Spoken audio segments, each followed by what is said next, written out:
السلام علیکم ورحمۃ اللہ وبرکاتہ۔ ماہ رمضان المبارک کی آمد ہے اور جیسے ہی اس مقدس اور متبرک مہینے کا چاند نظر آئے گا، پوری دنیا میں جہاں کہیں بھی اسلام کے نام لیوا موجود ہیں وہاں پر قیام و سیام کا سلسلہ شروع ہو جائے گا۔ حفاظ کرام بڑی محنت اور تندہی کے ساتھ تراویح میں قرآن مقدس کی تلاوت کرنے اور اہل اسلام کے قلوب و اذہان کو اس کے انوار سے منور کرنے کے لیے تیاریوں میں مشغول ہیں۔ ایسے عالم میں ایک نہایت ہی اہم اور ضروری پیغام حفاظ کرام کی خدمت میں پیش کرنا چاہتا ہوں۔ تمام سامعین سے گزارش ہے کہ وہ میرے اس پیغام کو سنیں اور زیادہ سے زیادہ شیئر کرتے جائیں تاکہ ماہ رمضان المبارک سے پہلے یہ پیغام پوری دنیا کے حفاظ کرام تک پہنچ جائے۔ دیکھا یہ گیا ہے کہ حفاظ کرام 20 رکعات تراویح میں سے پہلی 8 تراویح کو انتہائی طویل اور اس کے بعد پھر بتدریج اس میں اختصار کرتے رہتے ہیں اور اس طرح 20 تراویح کو مکمل کیا جاتا ہے۔ بعض مقامات پر تو صرف 4 رکعات یا 2 رکعات کے اندر بھی آدھا سپارہ تلاوت کیا جاتا ہے اور پھر اس کے بعد اس میں کمی کی جاتی ہے۔ ایسے عالم میں جب ان سے سوال کیا جاتا ہے تو اکثر حفاظ کرام سے یہ بات بھی سننے کو ملی ہے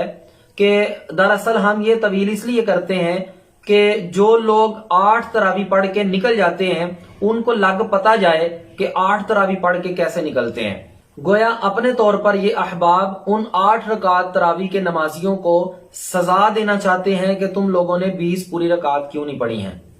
دیکھیں، ہم کوئی خدا نہیں ہے کہ ہم کسی کے عمل کی سزا یا جزا دیں۔ ہمارا کام ہے للہ فی اللہ، اللہ کی رضا کے لیے پورے خشوع و خضوع کے ساتھ تراویح کی نماز پڑھنا اور پڑھانا۔ اب ایسے عالم میں اگر کوئی شخص جتنی رکعات بھی خوش دلی کے ساتھ ادا کرتا ہے تو وہ اتنی ادا کر کے جانا چاہے تو جا سکتا ہے۔ ہم پر کوئی لازم اور ضروری نہیں کہ ہم لوگوں کو 20 رکعات کا پابند کر دیں، اگرچہ 20 رکعت تراویح ہی سنت سے ثابت ہے۔ تو میں ایسے حفاظ کرام سے یہ پوچھنا چاہتا ہوں کہ 8 تراویح پڑھنے والے کو تو آپ نے رکعات طویل کر کے سزا دے دی، لیکن جو 20 پڑھنے والے تھے انہیں آپ نے کس بات کی سزا دی ہے کہ وہ ان 8 کی طوالت کی تھکاوٹ بھی محسوس کریں اور اس کے بعد وہ 12 رکعات جو مزید پڑھنا چاہتے ہیں وہ اس کے اندر بھی خشوع و خضوع سے بالکل خالی ہو جائیں۔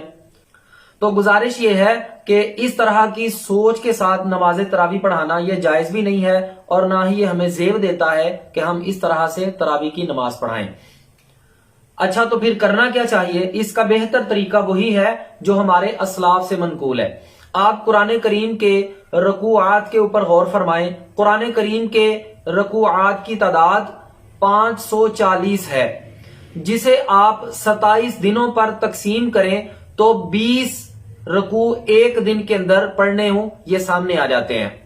اور رکوع کو رکوع کہتے بھی اسی لیے ہیں کہ ہمارے اسلاف جب قرآن مقدس کو نماز کے اندر تلاوت فرماتے تھے، تراویح کے اندر، نوافل کے اندر، قیام کے اندر جب اس کی تلاوت کی جاتی تھی، جہاں پر وہ قرات کو مکمل کرتے اور رکوع میں چلے جاتے تو وہاں پر رکوع کا نشان بنا دیا گیا۔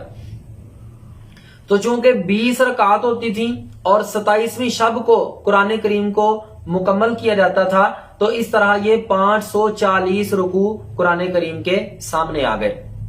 تو اگر آپ ایک رکعت کے اندر ایک رکوع پڑھ کر اس کے بعد آپ رکوع میں چلے جاتے ہیں اور اس طرح سے آپ ہر رکعت میں ایک ایک رکوع پڑھتے جاتے ہیں تو آپ کا 27ویں شب کو قرآن کریم بھی ختم ہو جائے گا اور جو پیچھے احباب نماز پڑھ رہے ہوتے ہیں وہ بھی بڑے خشوع و خضوع کے ساتھ اور بڑی محبت، چاہت اور خلوص کے ساتھ 20 رکعت تراویح مکمل پڑھ کے جائیں گے۔